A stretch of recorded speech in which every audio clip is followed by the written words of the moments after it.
Good evening, good afternoon, good evening, and good night. Yes. So we got Chris already on, waiting and countdown. So I hate it when you do that, Chris. It fucking freaks me out every time. But the next one will be waiting outside your house. Waiting out, and then he's just looking through the window. Like, yeah, just knocking. Yeah. Laptop, like. Let me in. It's raining. Hi, Heather. Oh, hi, Audrey. So we got people pouring in, and we've got Hunter waiting in the wings. Hi, Sharon. And we're going to get started pretty soon. I just want to let a couple more folks pour in, and we'll get to moving. Hi, Janine.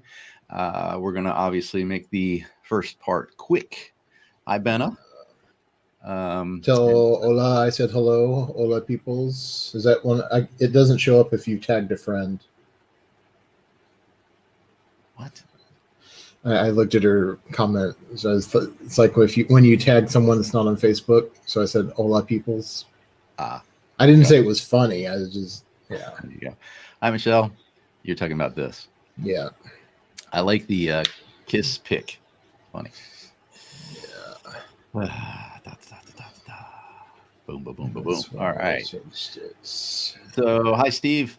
All right. So we're going to just go ahead and jump to stuff kind of quick here so we can get moving. It's, already 3 minutes in. I know people are going to still be showing up, but such is life. So we'll say hello if we catch you, say hi when you get in here. Yes. And we'll just get to rolling. Oh, and real quick, go to StreamYard.com/Facebook to make sure that you've authorized StreamYard. Otherwise, you're just going to show up as Facebook user, just so you are aware of that. And let's go ahead and get to headlines.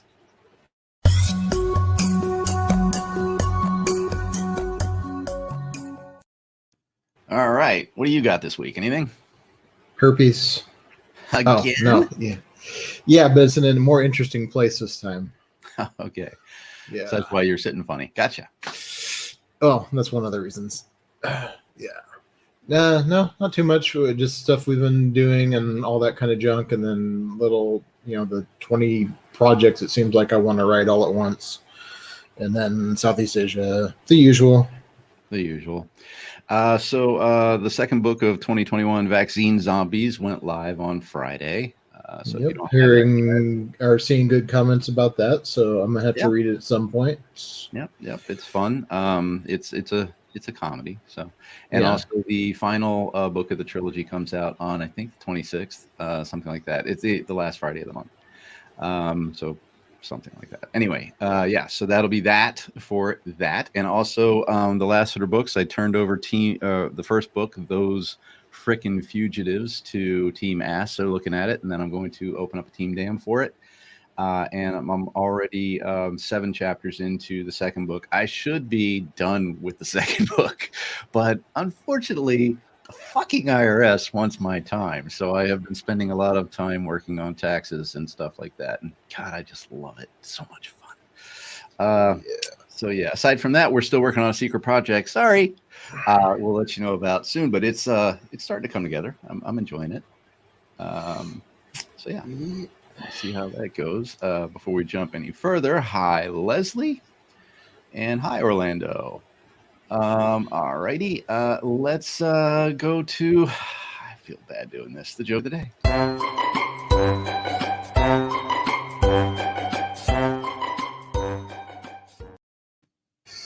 Yeah, we'll see how this one goes. It hasn't been great the last couple weeks. No. Or ever. What do you call an award given for an unexpected hand job? A Pulitzer Prize.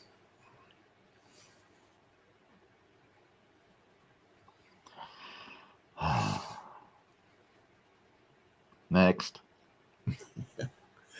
Let's see. Oh, when my wife finds out I've replaced our bed with the trampoline, she's going to hit the roof. That's just really, really, really, really dad joke bad.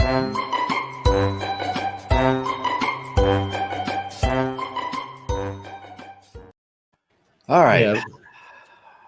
That's just... Yeah, if they were good jokes, I wouldn't have found them on the internet. We would have written them. All right. Well, look, let's go ahead and just jump to it. We have anybody else say hello to this morning? We do not.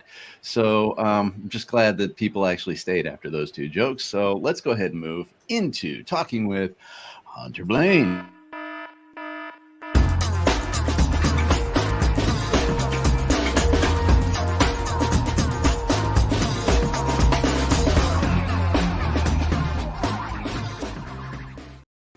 What's up, dude? Yo. How Thanks are you? for having me. Man, I'm tired. Waking up at the crack of 10. Jeez. All right. Yeah. Looks like you're in your It's porn rough cave. life. So that's cool. Oh, yeah. I'm the Yeah. robed author. Haven't you heard? I always have to do interviews in my robes. That's nice. I wore my nice fancy red one for you today. It's the velvet. It's Yes. Well, same. I'm not as big a fan of velour as you are, Captain. Kid. So we're gonna have to watch that from the starter. We're just gonna be doing TV and movie references the whole time. Hell yes. Yeah. So, Why not Cyber?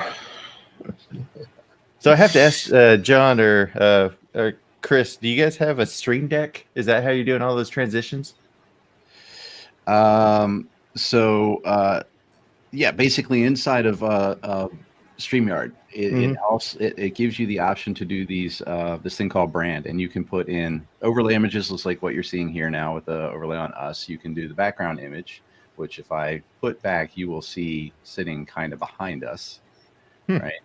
And then you can also upload video clips, and if you do that, whenever you run the video clip, it automatically mutes everybody else, leaves them in the background, but mutes them. And then you can change stuff out in the background and see what's going, what's live, what's not. And you can bring up to 10 people into here too. Oh, that's pretty cool. Yeah, which is Yeah, cool. I mean, yeah, most of the time it's 8 personalities from me, and yeah, True. they don't take up much space. Hi, Paige. Hi, Paige. And Leslie, I don't know which one of us you're talking about because you can't see below the waist. Exactly. I already know. All right, so let's jump on into it. So I know that you're actually, how long? What was your first published? When did you actually publish your first book? March of 2019. So you're new to the scene. Yeah. So that's cool. So what got you writing? So the whole story is the series is dedicated to and starring my best friend John Cook. We grew up together. We're basically the same person, and he was really good at music, and then I was, he always enjoyed my writing. So one time he's like, "You need to write a book about me, dude." I'm like, "All right, whatever." He's like, No. Like you promised me you need to write a book about me. I'm like, okay, because I would write short stories about, like, I don't know, serial killers and aliens, and it was fun. It was fun, and he actually enjoyed reading them, which is a huge compliment.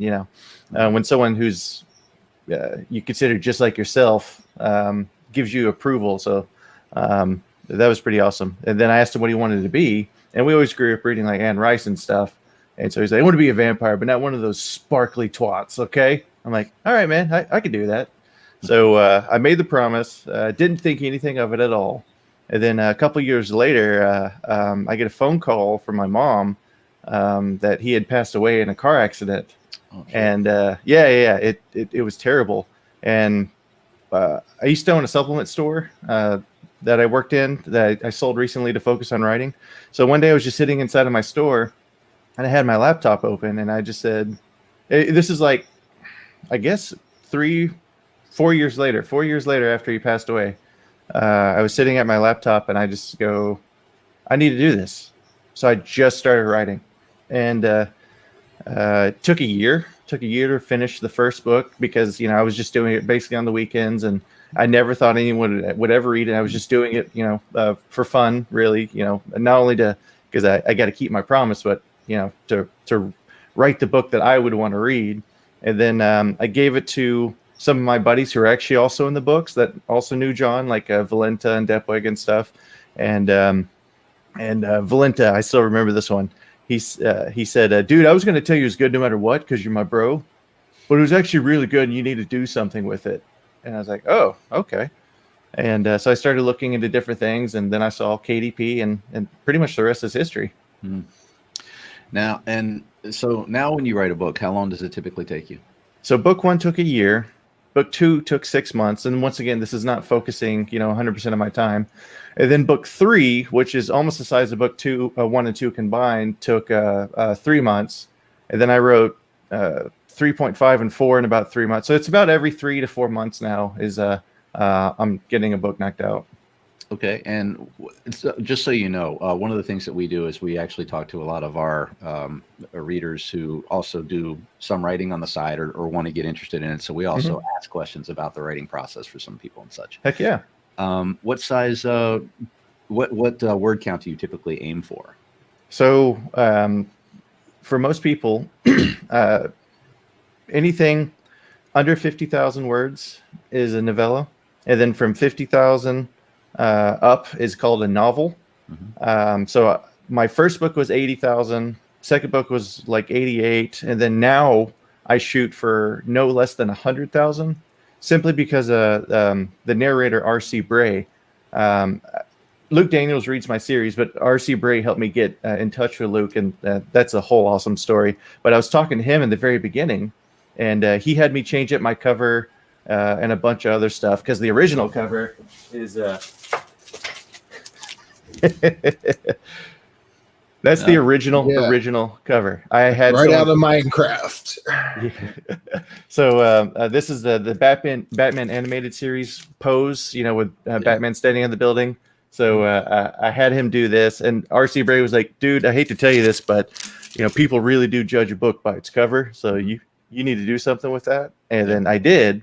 And but he also told me some other advice he told me was for audiobooks, it needs to be 10 hours or more for people to really get to want to try out your series or whatever it is. So I just took someone who knew what he was doing and took it to heart. Some books might be a little less than 10 hours. Some books might be 15 hours, but I try and shoot for 100,000 words. Right on. That's cool. That's good. Yeah. Because I tend to go a little bit longer. John's, a little. Well, let's just say there's shrinkage involved, but yeah, but yeah, it's but interesting. He also has 2 books coming out this month, though, right? He had one that just came out, and another one comes out at the end of the month. Yeah, so. you make it up in frequency. So there you go. Yeah, I was churning out a book pretty much every 2 to 3 weeks. Oh wow! Yeah, so doing 100,000 words. No. What? Yeah. No. It was like 50,000 to 60,000 words. Not. Hey, that's still considering I'm every 3 to 4 months, that'd be the equivalent of me doing every 2 months. So I think you're still. That's amazing. I don't know how you do it.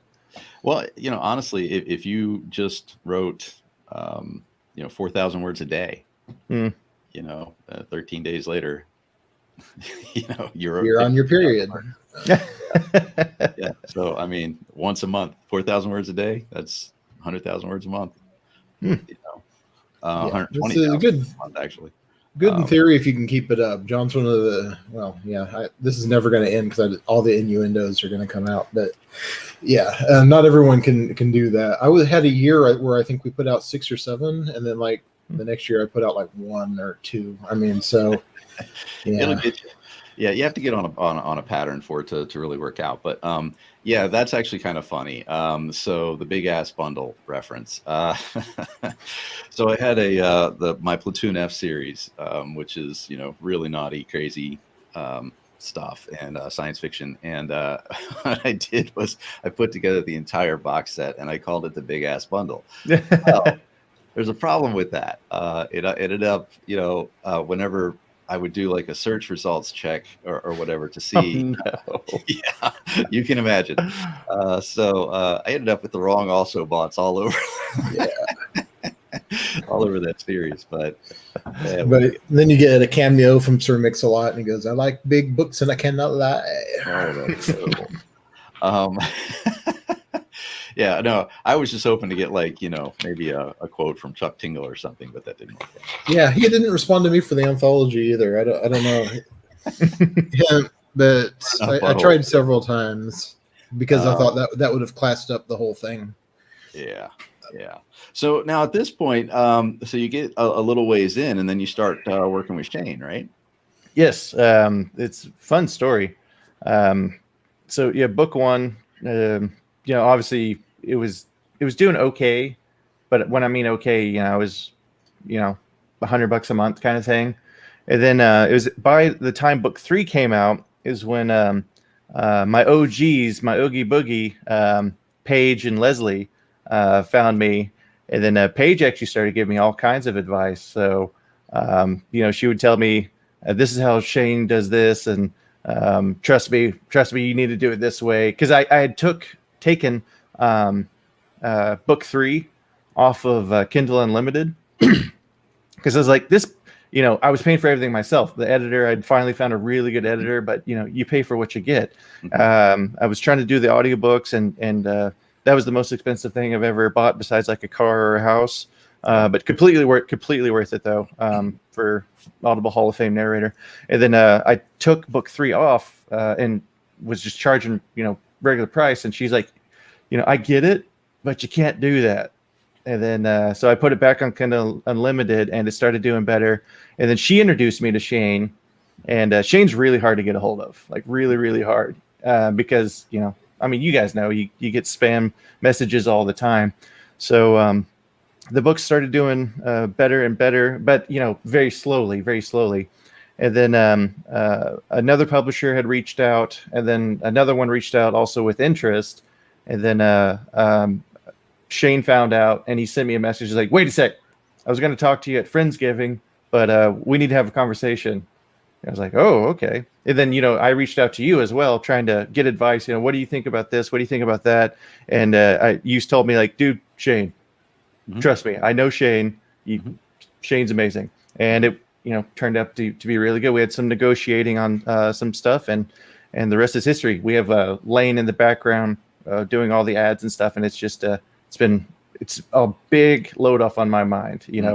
I've always been a district or regional manager for different corporations, so I'm used to jumping into aggregate numbers and Excel worksheets and all that other crap. It's nice to have someone else have to do that instead. All I have to do is focus on writing and interacting with readers. There you go.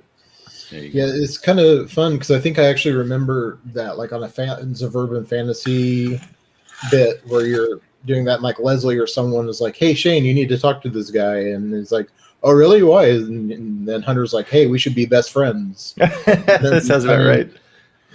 Yeah, I remember it because I saw the book going around, and I was like, yeah, it looks pretty cool, but I didn't want to read it because it was getting close to what I wanted to write. And then I did start reading it, and I'm like, well, fuck, I guess I'm not writing that. But which is still good because there's a million ideas. But it was fun watching that. I'm like, oh yeah, Shane got him. So I could already tell. So yeah, we had a humble off, which I'm the champion, the 2020 humble off champion, by the way.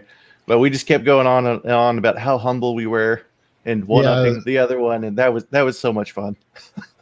We've got to get that off of the pop star one with what's his name from Maroon 5 and Lonely Island, the song "I'm So Humble." Oh right, yeah. Now, at this point, I think it's Argento, right? Yes. Yeah. Is with Shane, Cameron, you, and I believe Kimbra's coming on board. Mm-hmm. Yeah, Kimbra has a series supposed to be coming out, I think fairly soon is what I was talking to Lane about, but that's not for me to say. Right. Yeah, and then Lane does all the stuff in the background. So every now and then I'll work with Lane, and they have some technical issues and stuff. I'll try to help out, but so I know him probably better than you other guys, except for Kimbra. I know Kimbra pretty well too, and Shane obviously. But that's cool. So hey, it's great. It's nice to be able to focus on that. I'll tell you, once I got to the point where I could say, let me get a PA, that makes a huge difference. Finding someone to run your ads is hard, because especially because, they need to understand your market. They need to understand everything that's going on with that and stuff like that. So, but right now, Noah and I are working together on that kind of stuff. So he's kind of taking over sort of my ads campaigns and stuff like that, which is because when you think of successful business person, that's who you want to get is me. You want him. Now he's humble, but the bottom line is he works his ass off, so it's great. So anyway, let's see. Hunter, will you be going to? Here we go. Let's just bring this up. we'd be going to the writers conference in Vegas. I'm assuming she means the 20 books. Oh, right. 20 to 50. I don't know. I was talking to Lane about that, and and it was brought up. I think it'd be fun. So I guess it's kind of up to Lane if he's going to pay for my plane ticket, if we're even allowed to travel. Yeah, that's the real question. If we're allowed to go, I'm definitely going, because it is a good conference. Excuse me. As far as hanging out with other authors and stuff like that, especially a lot of UF authors there. It's pretty fun for that point. A lot of camaraderie, networking, things of that nature. They do have some decent, shows that they do, presentations, I mean, and such. Most of them you can watch after the fact, though, if you have tickets and all that kind of junk. But and this year I think it's going to be at Bally's, so it's been at Sam's Town, which is actually nice because it's off the strip, but you do not want to walk out of that place, right? Because it's just dangerous. But yeah, so down at Bally's, so it's going to be pretty cool. The one that is more focused on, I guess, I don't want to say professionalism. I don't mean that. I don't know how to put it. Is NINC, which is Novelist Inc. That was in Florida, and St. Pete's Beach, I think, in Florida. And I went there. I went to both of them 2 years ago, before the pandemic stuff. And man, the NINC one was amazing. That was great. A lot of fun, and a lot of people. So the 20 books is kind of for newer, upcoming authors and stuff like that, but also established authors. And it's great for networking. It's great for all that kind of stuff. And it's just plain fun. The NINC one is for, you have to have like a certain limit that you have to reach as an author before they'll even allow you to join. And then after you've done that, then you go there. So you're going to be hitting people who are right in your peer group. And so on. And you also meet a ton of traditionally published authors. So you kind of go, there's those two angles there for that. So it's just a different dynamic for what it is, but the weather is fucking amazing. And and it's on the beach. I mean, right on the beach. And at night they have like this massive tiki bar area. It was really cool. No, I like going to conferences. That's actually one thing I miss about the corporate world, going to all those and the free food and booze and just hanging out with people. Yeah. Last conference I went to was in the Keys, and I was like, "Oh, this is like Thailand, only it doesn't suck for the weather and all that." So yeah, that's cool. So yeah, so the reason he likes Nick more is because it gets rid of all the shitty wanna be hangers on like me and some of the other ones. It's just the higher. It's just an upper crust level of people. Right. It's more elitist. Hello. Yeah. How are you? And the tiki party, eventually they do kill a fat kid with glasses and then talk about kill the pig, drink its blood. So you got to be worried of that. So you were there. I'm not allowed to speak. I survived. Anyway, yeah, it does sound elitist when you say NINC, and it honestly, it kind of is elitist, because you have to hit certain levels in order to get there and stuff like that. But and it's expensive, frankly. But it's also good because I run reader links, so you pay for it. So nice. That's what's So nice we're about gonna that. All conferences. I should have set up a counter for like name drops on all this just to see how high we can get, because we're already like starting to get there. So here's a question. Translated into other languages. German seems to be the big thing. I know a few authors who have done this already. Yeah, Shane just did that, and he's testing it out right now, and apparently it's doing pretty good. So yeah, I was trying to remember who else was just starting to do that, because I saw that on the 20 to 50, and it was someone I knew. Hatcher did it recently. He's got a bunch of books out, including the Audible versions. So he's been doing that side. I know a bunch of authors who have done it, actually. I hear for urban fantasy, German, French, and maybe not surprisingly, but Japanese. Those are apparently like the three big markets for urban fantasy. Yeah, I would say Japanese actually kind of makes sense because it's kind of anime, and it's they start pulling a lot of that stuff in. Yeah. Let's see, and then we have, what is this? Oh yeah. Well, sorry. Yeah. You don't know this, but what I do every now and then, I haven't done it in a while, is I'll actually start drinking and then I'll get on here and do my live event, and I'll start not in the morning, obviously, and I'll start reading my Queen Arthur series. No, I've seen that. Oh, you have seen it? Yeah, your voices are great. Oh, thanks, man. But anyway, yeah. So that's I hope. Yeah, when we did the Hell of a Party promotion was the last time I really did that, and I learned that moonshine cherries should not be fucked with. Oh shit! So yeah, I was like, yeah, these are all right. Like 10 cherries later, I'm like, yeah, I'm gonna throw up on everybody I've ever met. On the plus side, you lost 8 pounds. So yeah. All right. I'm So you have lightweight. questions specifically about the books, Noah? Do I have questions specifically about the book? Yeah, we already talked about this behind the scenes, but about the references and everything else. Mhm. What other than Batman, which you and Orlando need to have a Batman off? I'm just going to suggest right now. Like, what are the main ones you're pulling from for pop culture? Okay, so the real John and I spoke in movie quotes all the time. TV shows too, but mostly movies.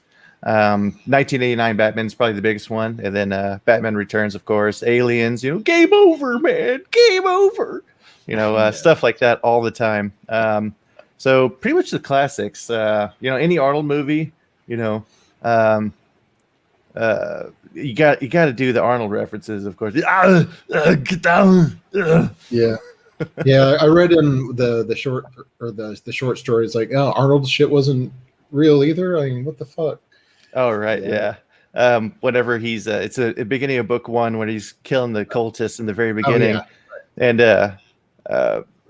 he's trying to pull a knife out of someone's skull, and he's like, wait, this isn't easy, and he's like, you lied, Rick Grimes, because Walking Dead was always just like right through the skull, or and then he threw I think he threw a knife and it went through someone's chest, and he just went like a rag doll, and he's like, it's.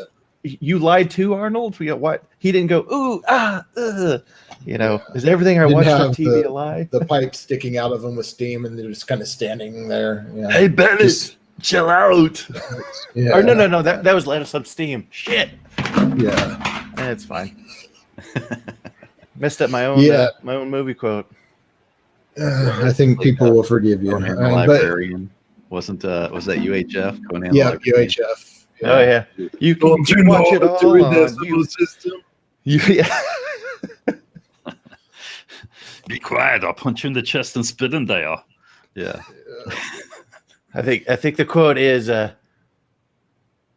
God, I hope you left some room for my fist because I'm gonna ram it into your stomach." His one-liners are amazing. Yeah. Yeah. Last Action Hero. Yeah, actually, I did like Last Action Hero. I thought that was except for the kid. Yeah, I liked about like 70% of it. Yeah. All right, so Darren, hi Darren. After reading I'm Glad You're Dead, I had to look up Mastodon. Is this your favorite music? Yes, I love metal, progressive metal specifically, melodic metal, any kind of metal like Opeth, Dream Theater. John and I actually have talked about, because don't you have one of John Petrucci's guitars? I do.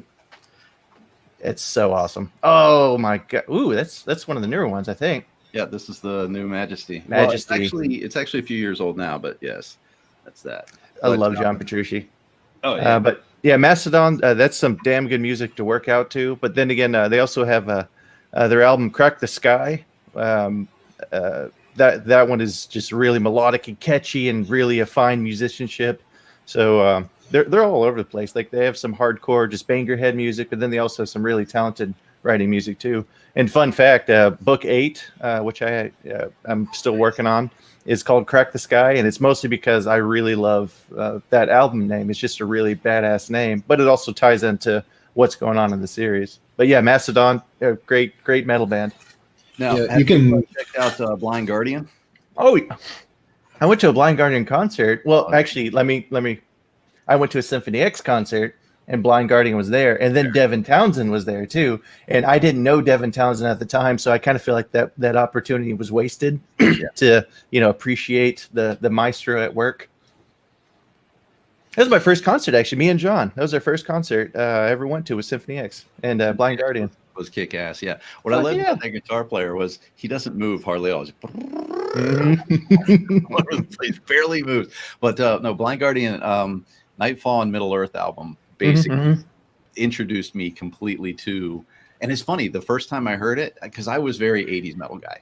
And so the first time I heard it, I was kind of like, oh, this is kind of noise. And then I started working out a lot. And this was, 2004 or something like that. I don't know, way back then.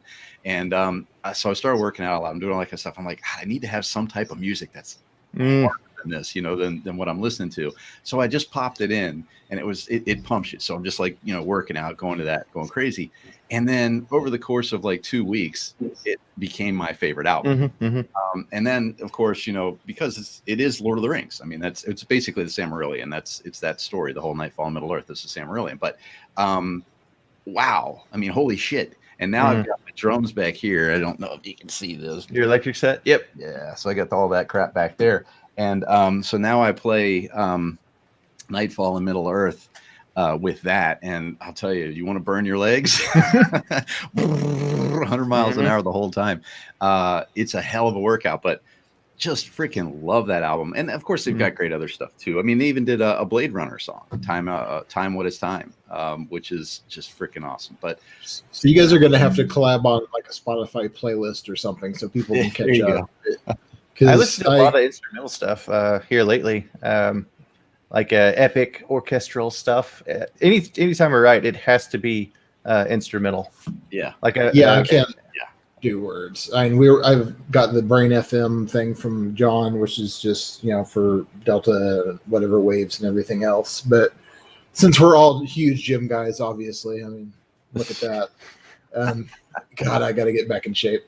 What's on your playlist? Like mine is like the last time I was serious about it, I would do like WWE themes, and then the band from Metalocalypse, because they had a really good Death Clock.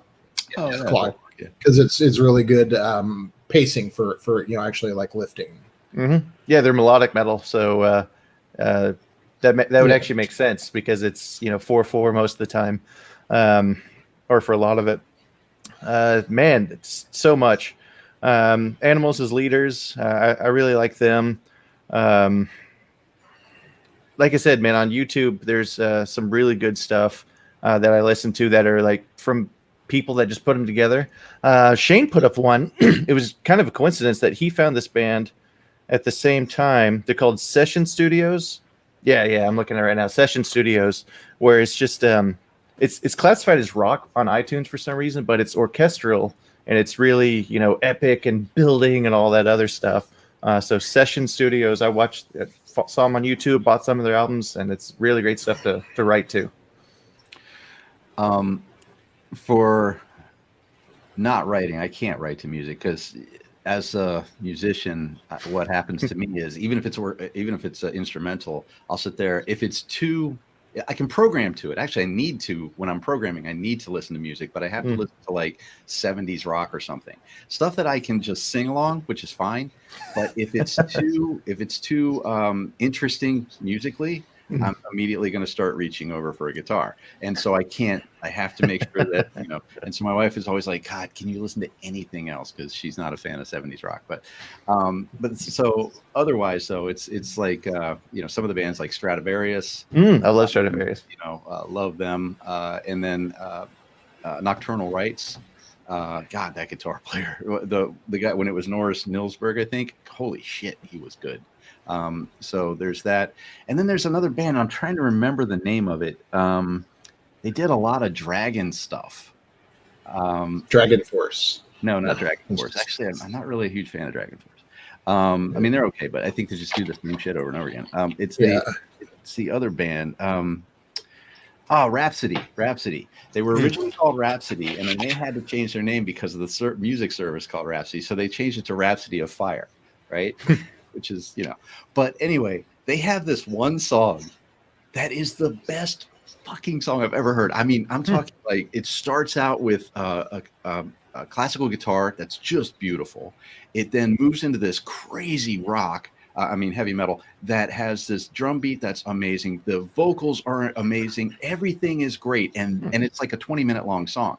And then right somewhere around 15-minute mark is the stupidest shit you've ever heard in your life. All of a sudden it gets quiet and you hear like, and then this voice comes in and then the mothership of Gaia started to, and the sky is like this, like really, really bad. And you're going, I remember it because we're listening to it. My kid was listening to it, just comes in and starts laughing. So it's like one of the later Nightwish albums where they just start talking for no reason. No, this was before the dude that played Sauron. What's his name? Christopher Lee. Christopher Lee. He was in. He did a couple of albums with them where he did. Oh, right. Prior to that. And anyway, my kid comes in, she's laughing her ass off, right? And I'm like, what? And I hadn't heard the song yet. And she says, you got to hear this. So I'm listening to it. I'm like, why are you laughing? This is absolutely incredible. Just keep going. You know, just sit there. And then finally this piece comes up. And I mean, I'm like, how do you shit all over a masterpiece like that? How can you do that? And it was just baffling how great this song was until that one moment. And it's like, who thought that was a good idea? I mean, it was, anyway. It's like that Chicago song. Love that band. Yeah. So. Anyway. Oh, here's one. Since John didn't know this band, do you know Pain? Is that Payne? No, Pain. Pain. He kind of sounds like Ozzy. But it's really hard to get his stuff. But if you get a chance, check out his, especially "Shut Your Mouth" is a good one. I got to find someone that knows this because my brother turned me on to him, and it was share links. Yeah, I did in one of the episodes where we were talking about music and stuff, because I talked about Nightwish and Pain, just from stuff in that region. Yeah, Nightwish is cool. Yeah, there's a lot of cool stuff out there. There's a lot of cool stuff. That's what I'm saying. We got to start sharing some of this stuff because I'm always looking for new workout music and other kind of music. Because and I can't listen to metal whenever I'm doing my job, but I have like a list of like sissy metal for whenever I'm at work. so it doesn't get my blood pumping too much or anything. But have you ever heard of Igor? Igorrr? No. This French dude. I've been really digging their work lately. It took me a second to get into, but their new album called Spirituality and Distortion is just like, it's killer good. And the song Polyphonic Rust, that's the last song on there. I don't know what it is about that song. It's just, I described it as whenever, if I'm writing, I'm listening to it. It's like John, my main character, is fighting a bad guy, but he's getting his ass beat. And then he's trying to get back up. And he just keeps getting beat down and stuff. But he keeps trying to get back up. And just that song is just it's so awesome. It's a very good song. It even has like some operatic parts in it. There you go. See, that's where I use tub thumping because it's all about getting back up again. Well, you're never going to keep me down. There's have you heard of the band Camelot? Oh, yeah. With a K. K, yeah. Yeah.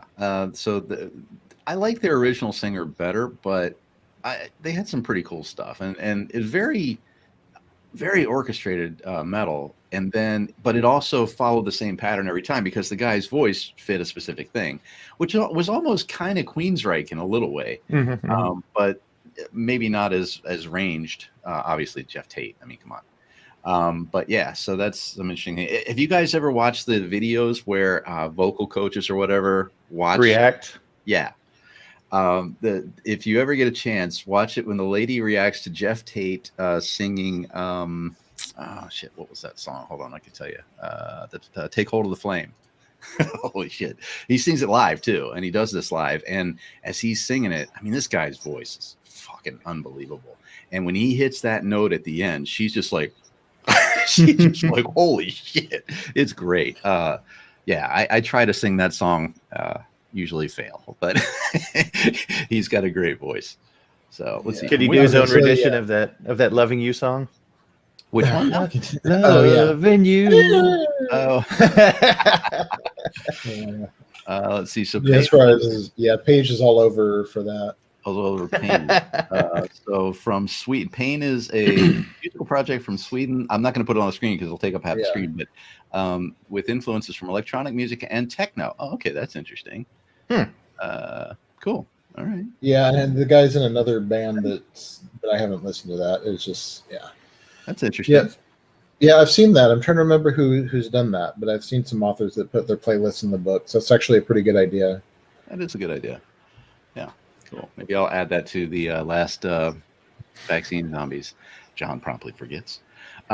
Anyway, so cool. So specific questions that you might have for the books. I know that you've recently picked it up. I'm sorry I didn't. Tax killed me. But Noah has been reading stuff this week. Yeah, well, yeah, I'm reading stuff all the time. I'm trying to get a lot of shit there because I'm doing different things. There's Michelle. Maybe you'd sing it better drunk. No, but he does play drunk. Yeah. When I'm drunk, I sure feel like I do. Yeah. Yeah, about the books and everything else. It's interesting. I'm trying to think of the influence. Like whenever I started reading about how the vampire power works and stuff, I almost got like a Vampire Hunter D vibe, but not. He doesn't have anything that comes out of his hand though. Well, actually, he does. Yeah. So that's what I was like. But then also we have Bert who can use like energy weapons and stuff. But I was trying to think what else it reminded me of because I haven't seen it somewhere else. It might have been like Avatar, like Last Airbender or something like that. Kind of reminds me of like water bending.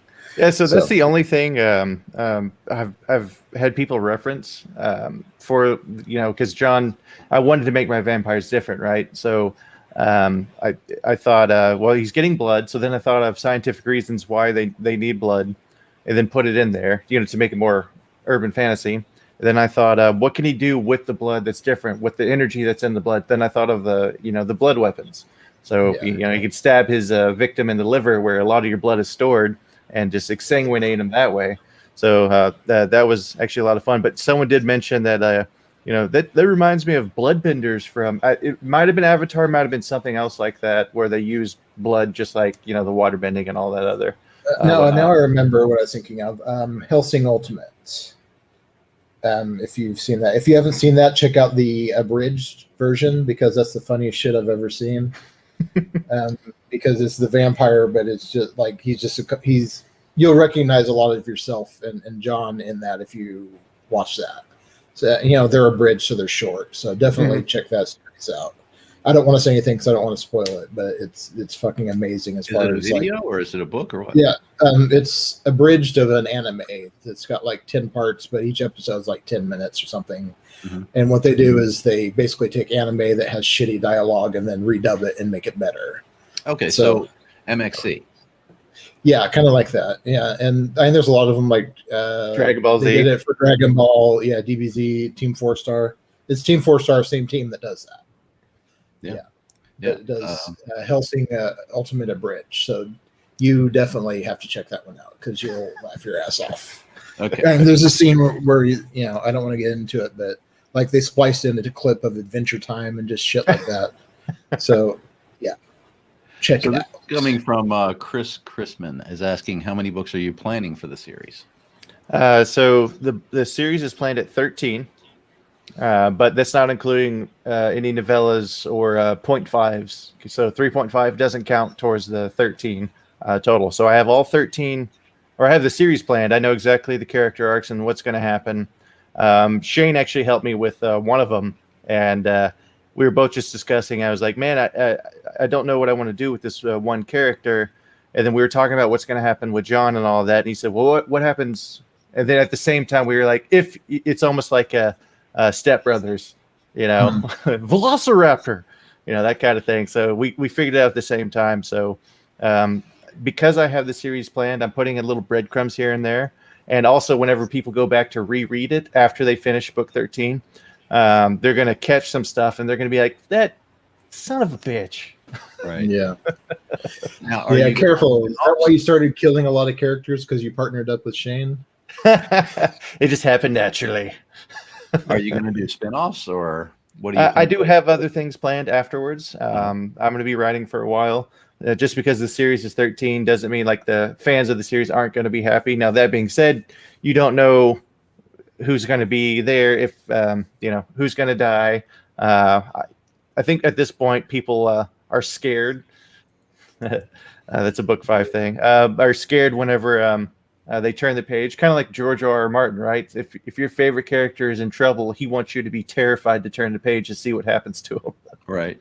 So I take a lot from that. Me. So like I'm always afraid to read those ones because I'm like, I don't want to get emotionally attached. I'm autistic. It's going to fuck me up. and so I avoid it. But I'll keep reading these, and then every time someone dies that I like, I'm going to find your address and mail you something. Yeah, I I have a PO box, so go for it. Yeah.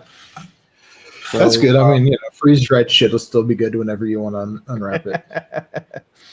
Benna asks, when will cake finally not be a lie? Never. So that's the thing. Portal. Portal. So it's funny that you say that. I did a live event recently where I booked a theater and I had fans come out and we watched the 1989 Batman on the big screen. And we had an hour before and an hour after where, we get to hang out and talk with everyone.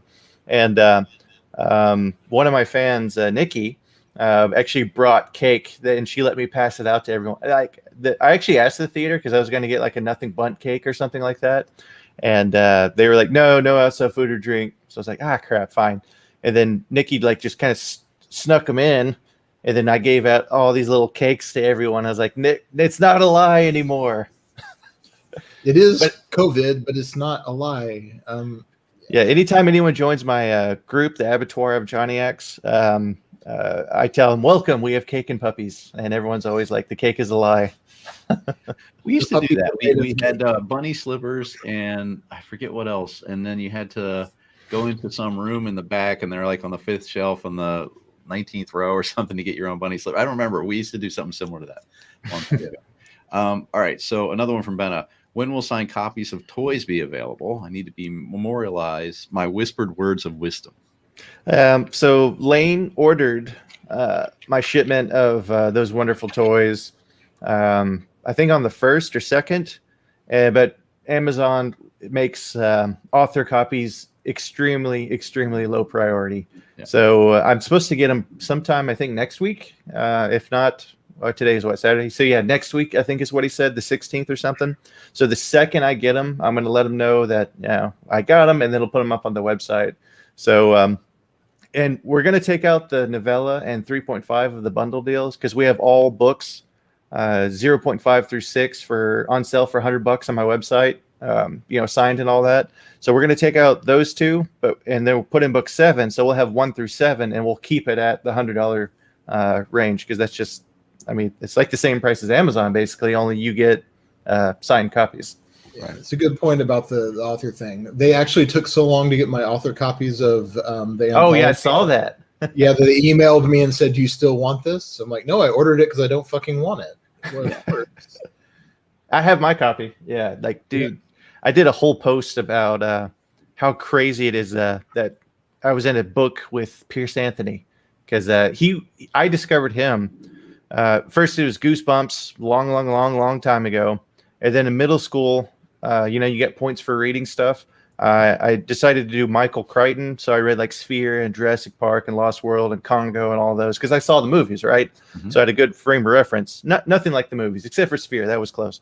Yep. And then I found Pierce Anthony's The Incarnation Immortality series, and I was like, "What the hell is this amazing stuff?" So it was like Anne Rice. Favorite, yeah, Death the on a Pale Horse. Yeah, I love that. Mine was For Love of Evil. That just changed. Oh, that's a good one too. Yeah. That changed the whole series up. Once you read that one, you're like, oh, yeah, shit. It's kind of like what is it when C.S. Lewis did the book 6 and it was the prequel to the whole series. And yeah, I like those kind of things where you have to go back and so now that's why that happened and all this other stuff. Yeah. So that was a game changer. Yeah, that's John Hartness. Like when I was saying, "Hey, you want to write a story?" He's like, "Oh no, I'm too busy. And then Melissa MacArthur said, Pierce Anthony's involved." He's like, "Oh, okay, I'll write a story." Exactly. I'm in. Yeah. And that was the easiest one possible. I just asked him. He's like, "Yeah, sure. Here's something." I'm like, we have another question from Steve Short. What made you write book 3.5 in a completely different style? Okay, so book 3.5, which is a Moonlight Equilibrium, is a horror/thriller novel. That here's the thing. This happened before I was signed, before anyone had any interest, and I went to writers' conferences. I talked to publishers and I talked to agents, and they were all like, "You've already put out 2 books on the series. No publisher is going to pick you up. No traditional publisher is going to pick up a series that's already started. Mm-hmm. So why don't you write a standalone book and then send it out to agents and see what happens from there?" So I started writing it. and I knew the whole time it was going to be within the Preternatural Chronicles universe. I was writing it, and then as I was coming to finish it, instead of making it loosely part of the universe, I was like, no, fuck this. I don't care. I don't care about trying to take this book and get an agent or something or a publisher anymore. Like, I don't care. I'm going to do it on my own. So then I directly, overtly tied it into the series and made it book 3.5. So that's why I did that. It was also like I really wanted to write a horror novel. So that was actually a whole lot of fun. And it was more like an 80s slasher than a horror novel. It wasn't. I had a lot of fun. And for those who have read it, the ending of book 7 was going to be that much more sweet.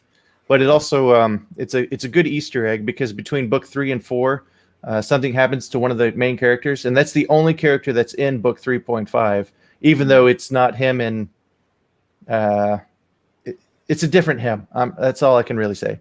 But you get to see how bad that character messes up and what John has to do to save that particular person, and just how bad it is. But that's also the reason that we did Joel Richards for the audiobook instead of Luke Daniels, is because it doesn't star any of the main characters, and because it was a horror novel. Joel Richards' voice fit perfectly for it, and it was only like 5 hours. And Luke, is always 2, 3, 4 months behind because he's so busy. So Joel was like, "I'll do it," and we're like, "Hey, you know what? Why not? This will be fun." So it's like a little bonus, if you will. So, are you a big fan of the '80s horror and all that? Yeah. I have such wonderful things to show you. Mm-hmm. Yeah, I'm gonna have to get you a copy of this, because this is like the whole bit. It's got a better cover now, but it's a how-to guide to be an '80s killer, basically. That's awesome. But, yeah, I think you ever talk to Charles Phipps? I think you two would get along for sure. No, not familiar. Oh, he goes by CT Phipps is his author name. From Supervillainy? Yeah, I've read a few of those. But yeah, I'll have to send you an ebook copy of that. I think you might like it. Heck yeah. So we have Paige Guido asking, so many characters are buds. Who you hate enough to create Ulrich? So yes, we're gonna get spoiler-ish. So what she was saying is a lot of my main characters are real life friends, loosely based. Like Depweg, one of my best friends, Valenta too, the twins Joey and Dawson, which come into book 2. Richard, Locke is loosely based off of one of my other best friends, Kirby, very loosely. It's more like his physical description. Taylor, like there's a lot of my friends, and the more that the books are doing well, the more that my friends are like, hey. So Ulrich is not based on anyone at all. Ulrich is just like, so I watched a lot of YouTube videos, right, on how to write and why writers do certain things, and Jim Butcher was one of my big influences. So I watched countless hours of his seminars and whatnot. And one of the things he likes to do is he's just sitting there typing, and then all of a sudden he's like, things are going too well. What's the worst thing that could happen to Harry right now? And then he does it. So that's kind of where I came up with Ulrich. Ulrich is the Joker to John's Batman. He's his complete opposite in every regard. And it's I really like that about him. So Ulrich, I actually love Ulrich, but everyone's like, that son of a bitch. Yeah, I gotta pull off my headphones, so I'm getting spoiled now. So no, I'm intentionally not throwing anything away. Well, I didn't have the feeling that he was going to be the best person in the world, but yeah, now that's all right. So Leslie asks, once John's story wraps up, do you have plans for a new series? So not necessarily a spinoff, but or possibly. I know we kind of touched on this a little bit, but what about just a brand new series completely? I do want to do a sci-fi series for sure. I really like sci-fi. I like sci-fi so much that my series is now. I did an interview with Luke Daniels a couple weeks ago, and we were talking about how by about book 6, it's almost urban sci-fantasy.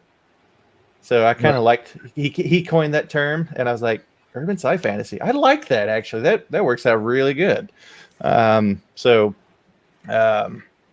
do want to write at least a trilogy or something like that, kind of in the vein of We Are Legion, We Are Bob. by Dennis E. Taylor. I love that series. That is hilarious and very intelligently written. I also like the Expeditionary Force, which is read by R.C. Bray. So I have a lot of ideas, and I write them down anytime any idea comes to me. I write it down in here, and then I can flesh it out later on. So let me add, urban fantasy would that just be another cyberpunk? No, I don't know on that one. Mostly it's still urban fantasy, but I really dive more deeply into science fiction stuff. Like book 6 and book 7, and then book 8 I'm racking my brain over.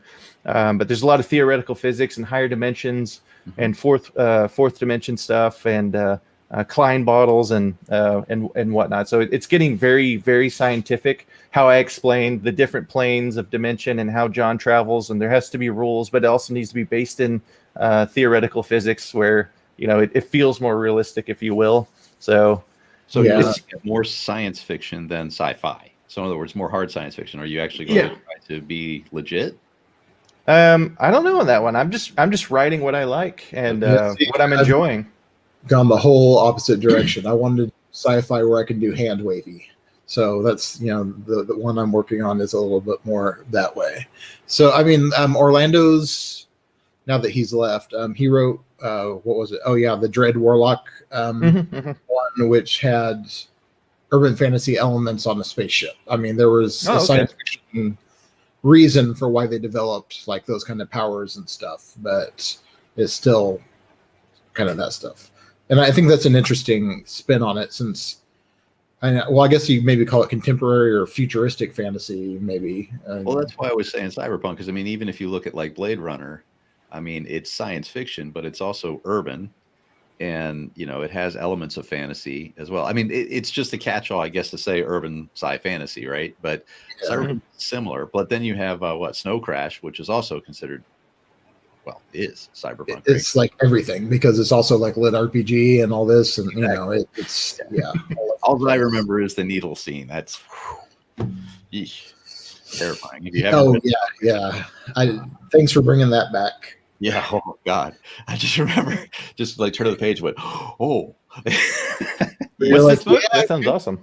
Yeah. It was awesome. It's about kind of like how you say, like a ninja pizza boy and with cyberpunk stuff in it. I mean. Yeah. Well, the whole point of Snow Crash is when your TV, at 2 a.m. used to go. Yeah. Right. But it's brought into, I'm not going to ruin it for anybody, but if you haven't read Snow Crash, it's a fun, fast adventure. I think it's Philip Dick, right? No, it's Neil Stevenson, or I'm trying to remember. Yeah, Stevenson. He usually writes like dictionaries. Yeah. He's the one. I think he's the one who kind of lost it, though, right? I don't remember. One of the authors, I don't know if it was Alzheimer's or dementia or something like that, but something went on with him. I know that happened to Terry Pratchett, but I'm talking about, it's Neil Stevenson. You're right. I thought it happened to him too, or something like that. But anyway, that book was really fun, throughout. It's a fun book and everything else, but there's a particular scene. See, it just kind of makes you go, But when you're in context, it's like, I can see they kind of deserve that, but I'm glad that's not me. Yeah. So, which happens in a lot of things when you have your fun little violent bits. Let's see. Are you worried you might alienate your original fantasy fans if you go to hard science direction? No. For the main reason that I write the books for me. I write the books that I want to see, and everyone else is invited to come along. So, and I don't mean that in any kind of, negative way. I'm just saying, like, I write the books that I want to read, and the more videos I watch on, sciencey stuff, it works. But no, there's a reason I'm also doing it that'll make sense in the next series. And that's the only hint that you're going to get. It's still going to be very urban fantasy. But John dipping into the fourth dimension to throw a punch with the kinetic energy to basically blow up Australia, things like that is it's still very much urban fantasy. I just make it and the puppies are free. I make it scientifically explainable as much as possible, because what is it? Magic is just science that we don't know how it works.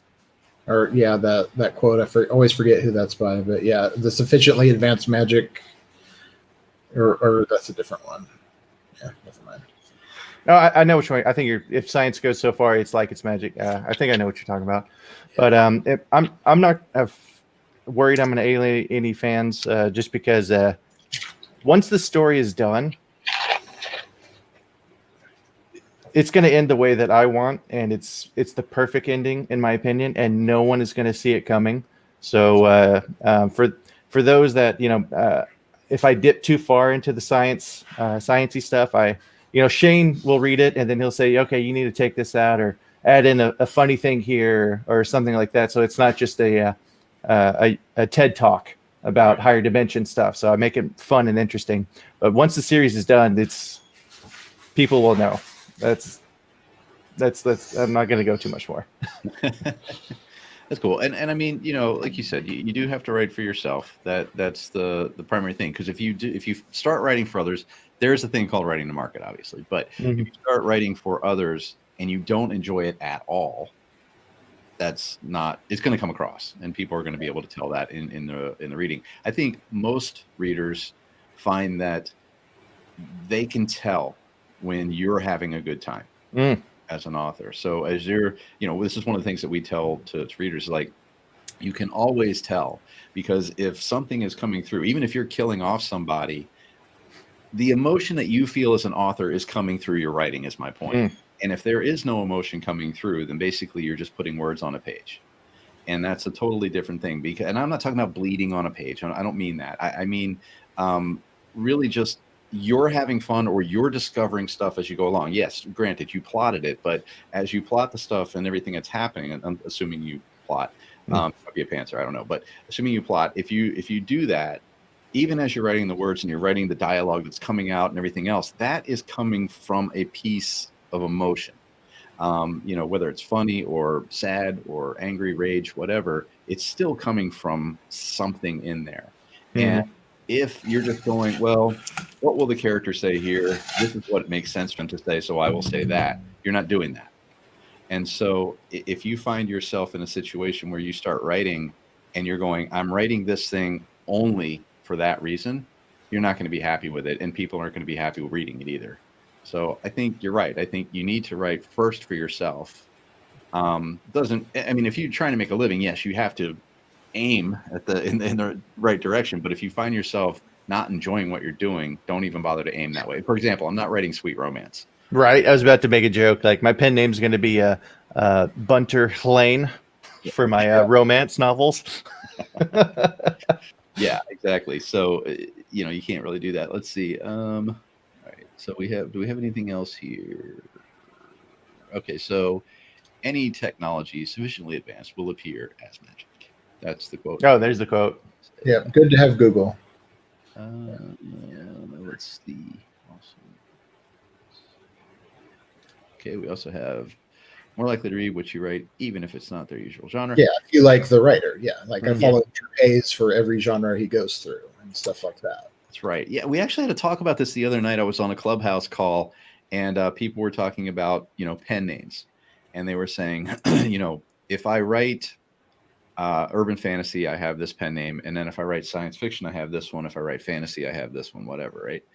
And that's because there's a reason for that on a marketing side, because you don't want to have all of your also bots for your urban fantasy stuff all of a sudden get inundated with science fiction stuff, because you're competing with yourself, right?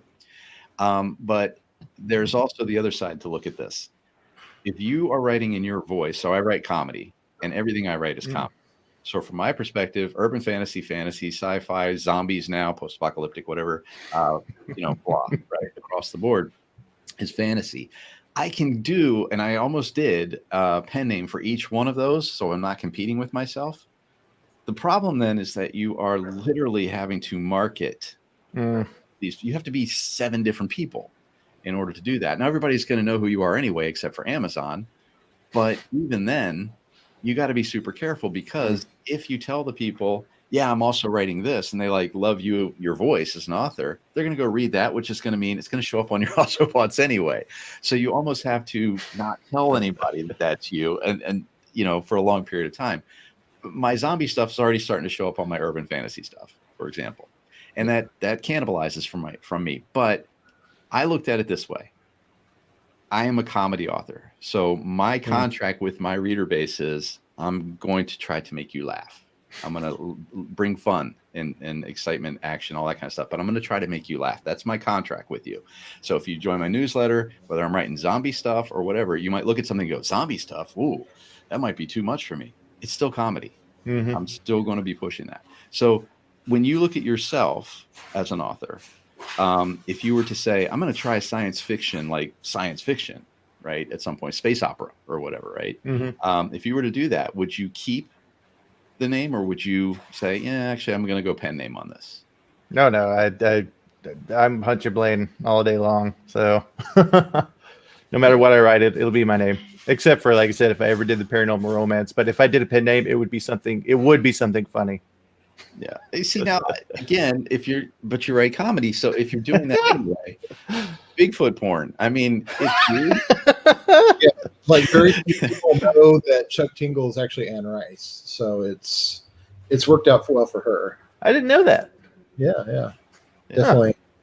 No, there is actually Bigfoot porn, and it's funny because somebody had made the joke once. And I was like, oh, come on, there's no Bigfoot porn. I looked and I was like, holy shit, there is. And I couldn't help it because there was this one book, this cover, and I was just like, okay, I got to check this out. So I brought him to Kindle Unlimited, and I was like, this is the nastiest shit I've ever.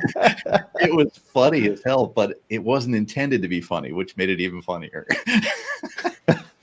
It was like legit. And I was like, whoa. So yeah.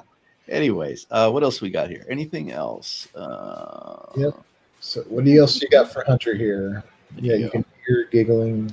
See, that's the thing. That's what I'm talking about. If a person is reading your stuff and they can tell, then that's going to make it more fun for them. And it's just kind of like when you're watching Saturday Night Live and they fuck up. Yeah. Or bloopers or whatever. It's the best thing because you're laughing at the skit, but when they screw up, that's a whole another level of laughter. Right? I crack myself up all the time.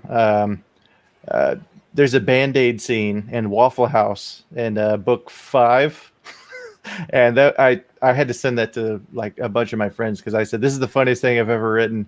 And now people, it's funny, after the live event we did on the 30th, we went to, the fans and I went to Waffle House just as it's kind of a thing now. There you go. That's great. No, I crack myself up. The same thing too. How I plan is I know the middle and the end of a book, except for book 8. For some reason, I've got this one almost all the way planned, which is a first. But I tried, doing that for book 1, planning every single chapter, and then immediately John went off and started doing his own thing, almost as if like a fuck you to me. And I was like, okay, that works. So as I'm writing stuff, I don't plan, I don't anticipate a scene's going to be really funny. I just imagine what would the real John do, and then it becomes hilarious. Or it's the same thing that whenever someone, is in a bad situation and they die, I'm like, oh crap. There's one book, one of the earlier books, I'm not going to say which one to ruin it for Noah, but after I wrote a scene in a prison, I was at my store, I was sitting at a table, and I looked at the camera afterwards because I had security cameras, and I just did this. It just, for like 30 seconds, just like, what did I just do? It was I didn't see it coming, but it worked, and it made it impacting, and then it also changed the whole story arc, and it worked out really well. Yeah. Yeah, we talk about this all the time. It's one of those things where you're writing and you can't stop because you don't even know what's going to happen. It's almost like, it just starts flying out of there. I don't know how many times, my wife yells out, all right, what did you write now? Because I'm like, laughing my ass off about something. What did you write now? And then I'll go in and I'll say, let me read it to you. And all that. So, yeah. I had that happen. Yeah, it's funny because you're like, oh, I'm writing this, so obviously I know what I'm writing, but then no, you don't. Mm-hmm. A couple of times I've gone back and looked at a chapter, like, oh, why did I write that? Yeah, well, Bert would do that. I mean, our solution for killing off monsters in this upcoming book is one of those, and that came from John. but Sorry. But it's wonderful. It's great the way it works. And then I took it to another level and made it even worse later on. So, yeah. And I remember the first time it happened, it's where they just took, like, I made a joke, like, if you ever do that to me again, I'm going to rip your dick off and shove it up your ass, or your brother's dick off. And he's like, oh, don't do that. He's got a huge dick. I was like, oh, shit. I'm funnier when I can write this, when I'm writing something else. Yeah. Hi, Bella. Oh. We like the puppies around here. Yes, definitely. All right. Well, look, is there anything else that you want to share with the fans, or anything that you want to talk about? No, not really. Let's see. We got book 7 that just came out. Those Wonderful Toys came out on the 2nd. Luke Daniels is set to record, I think, starting Monday. It'll probably take him a week or two, probably a week to do it, and then post-production. Then I have to listen to it and give my approval. So we're looking at a mid to late March release, judging by ACX, because we all know ACX. It could be, I was talking to my buddy Justin Leslie, and ACX gave him a 2-day turnaround for his book, and he was just like, what? And then for book 6, it took almost 3 weeks for them to release mine. It's the same production company, it's the same Luke Daniels. So ACX and Audible are they're weird, man. So we're looking at mid to late March. Book 8, Crack the Sky. I'm working on it right now. No release date, but it's going to be a whole lot of fun. Oh, and if you sign up for my newsletter at hunterblain.com or the Argento one, you get Deliverance for free. So they gave you the ebook for free. I was expecting banjos. I didn't get any, So Deliverance is a Opeth song. So a lot of my books are song names or odes. Like, Mouth of Madness is obviously Into the Mouth of Madness kind of thing. The old quote.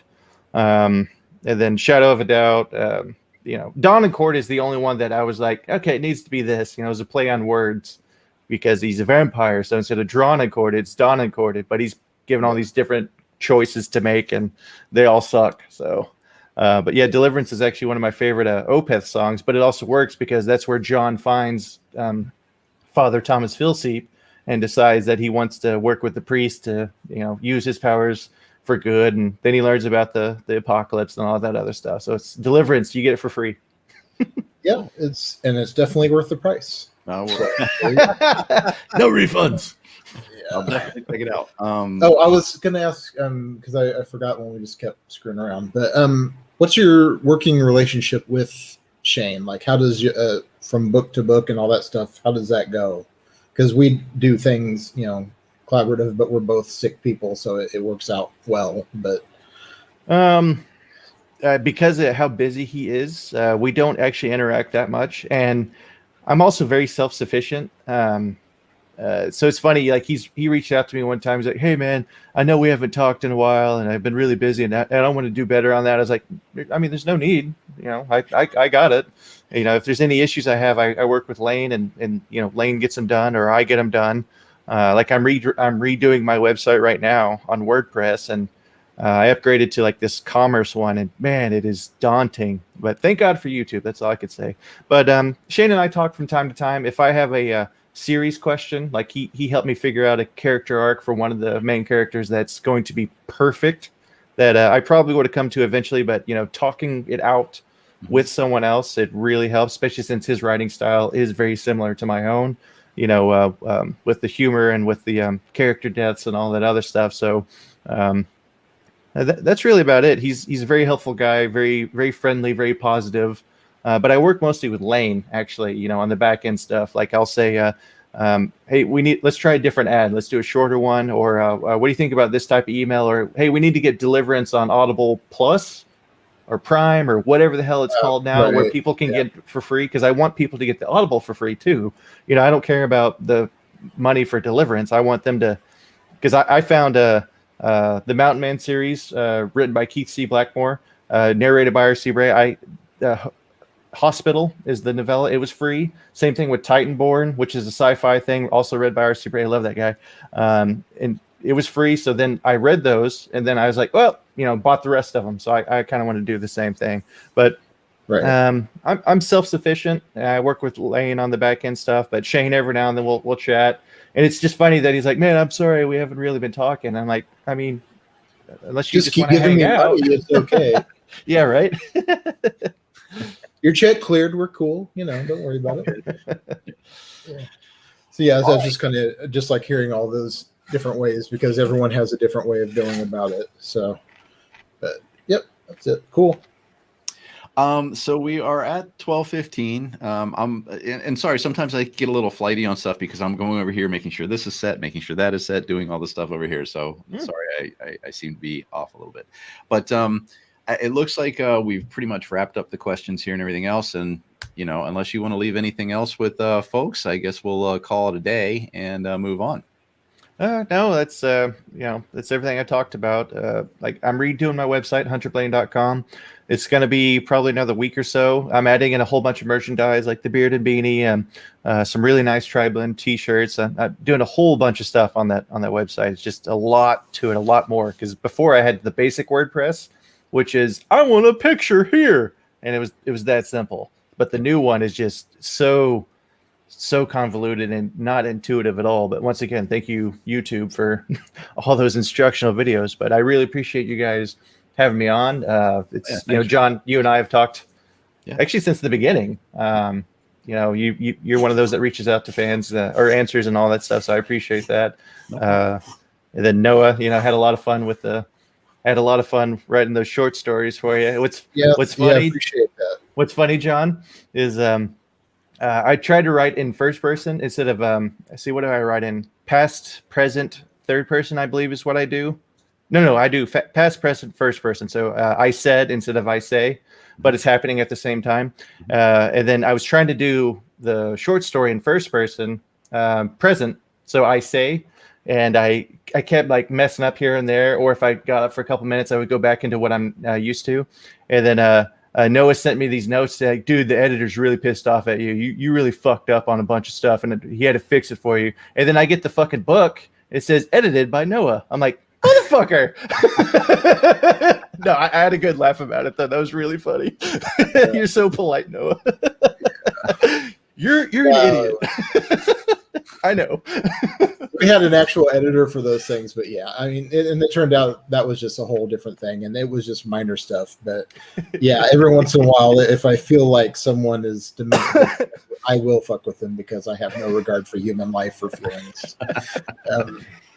But yeah, I really appreciate that. So we've already started making donations and stuff through that. And you kicked in 3 things, which was great. Which you can tell Shane that you covered him because he said no. So, yeah. Dick. Yeah, that dude is nuts. He's so busy. Yeah. So did you hear he bought a bank? What? He bought a bank that apparently they used to work at, or something along those lines. It's something very close to that. He bought. I bet you Paige and Leslie will correct me. But he bought a bank, and Lane and him moved into it for their main offices. So they keep all their books there, all the merchandise that they mail out, and he does his writing, and Lane does all that stuff. So I think it's just really funny that the banker who quit his job to be a writer then went back and bought the bank, and now that's his office. So when you say he bought the bank, I mean the bank's still the building. Oh, I was gonna say, I was like, what? I mean, I knew I'm buying all of your money with my super money. Yeah, he bought the building. He bought the building. Yeah, it's a little Thank bit. you for correcting. He used Bitcoin to take care of all that. Yeah. Oh, dude, cryptos. I am so happy right now. I bought 3 years ago. I didn't buy Bitcoin. I did the altcoins, but man, it's a good time to Ethereum. Good time to have some. I don't have Ethereum. I have Telcoin, and I have some Ethereum, very small, but Telcoin and Tron mostly, and those are just killing it. Telcoin and Tron. Yeah, that's smart enough to do any of that. Here, right here. If you look at this screen, that's my Bitcoin. That's our. Oh, nice. Right now is going on with that. Not Bitcoin, just coins. But yeah, I have a bunch as well. And if you do ARC, which is not quite as successful, but you can upvote. And if you upvote a person, they'll start giving you additional coins because you're supporting them. And all that kind of stuff. And so just as an example, I don't have much ARC. I only have like 137. But it was worth like $85 5 days ago. and now it's worth $103 because he keeps on giving me more. So, you know, and my kid said, yeah, do it, because what she did was she started with like $50, and that was like 3 years ago or 4 years ago, something like that. And now she's at like 1,900 just by doing just by upvoting a person and letting them do it. So it's kind of interesting, but you have to deal with it all that. Anyway, we're getting way off topic. Next week, who do we have? We have John Hartness, I believe. John Hartness. Okay. Yeah, I thought it was. Or maybe it's not. Maybe it's somebody else. Oh, we have somebody else. Sort of having all these tabs open. Yeah. So we have a person. They will be here. Pretty sure it's no, BR Kingsolver. BR Kingsolver, yes. Oh, really? Yeah. So, yeah. We so a lot of people, because we just same thing as the anthology. We just say, hey, come do this. So met BR at Nink, and hung out a lot and did a whole bunch of discussions. So I will have. I don't want to say the pronoun because it's kind of a surprise. I'll have BR Kingsolver. Noah and I will be speaking with BR Kingsolver. We will have next with week. B. Arthur Kingsolver. Yeah, exactly. We'll be speaking next week with that author. How's that? Yeah. So I'd like to close it out. I'd like to have Hunter give his salute, his sign off for. What do you always say at the end of your posts? I just say thank you, everybody, and John on. There you go. John on. All right, guys. Well, thanks for showing up again. Thanks to all the readers and everything else, and everybody who watched the event. And we will see you all next week.